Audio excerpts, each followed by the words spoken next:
To Cameroon now, where local fishers claim they are being pushed out of business by giant industrial trawlers who are illegally fishing in their waters.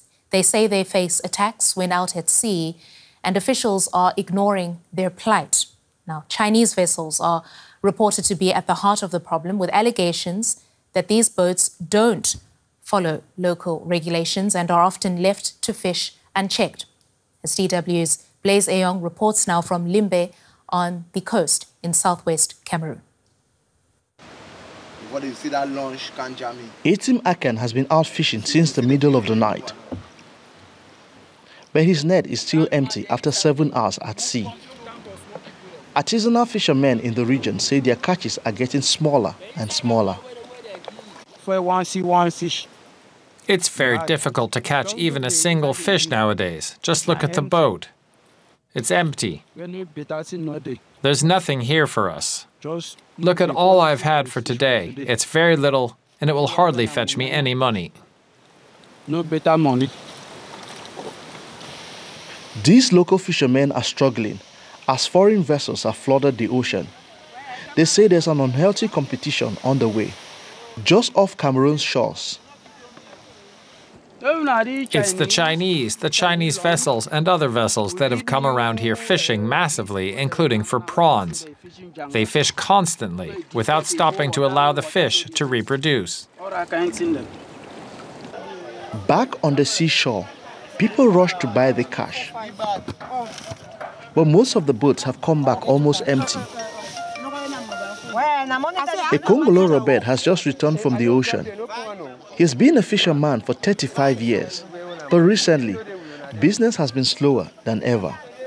He blames unregulated fishing for the decline.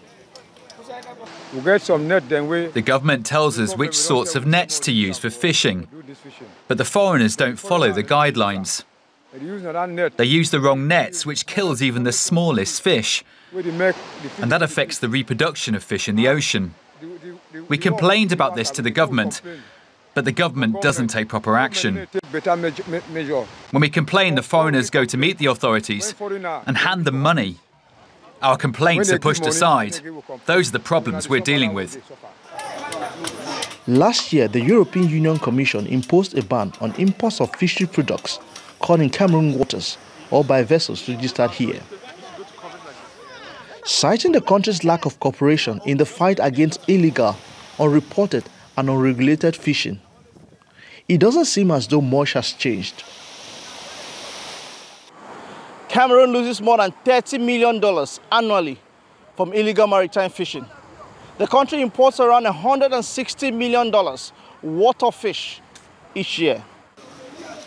Many fish traders report being put out of business due to scarcity of fish. Chinese trawlers continue to fish in areas reserved for small-scale fishermen. This results in conflict. It happens all the time. When the Chinese see you at sea and they want to seize your net and other equipment, and you decide to confront them, the army protecting them shows up with guns. The soldiers will start shooting at you, so you've just got to get away from them as quickly as possible. Because if a fisherman is killed, no one will be held accountable. It's a loss for the fisherman's family. So attacks at sea are very common, and if you speak about it to the authorities, nothing happens. The Chinese act as if they own Cameroon's waters. The most senior government official in charge of fisheries in this region denies all the claims made by the fishermen. He says some artisanal fishers and foreign boats have been found in violation of government regulations. Control is being done at all levels in order to combat this IUU fishing. Yes, Cameroon is on the red zone, but gradually I think we are fighting to leave from the red zone maybe to the yellow and not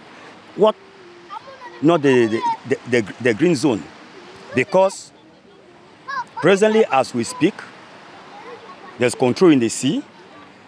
As I told you that we do spot surveillance. We don't let them know when we are entering the sea. Eyong is back from the ocean, but with not enough fish. Like other artisanal fishermen in the region, he doesn't have much hope for the foreseeable future if things stay like this,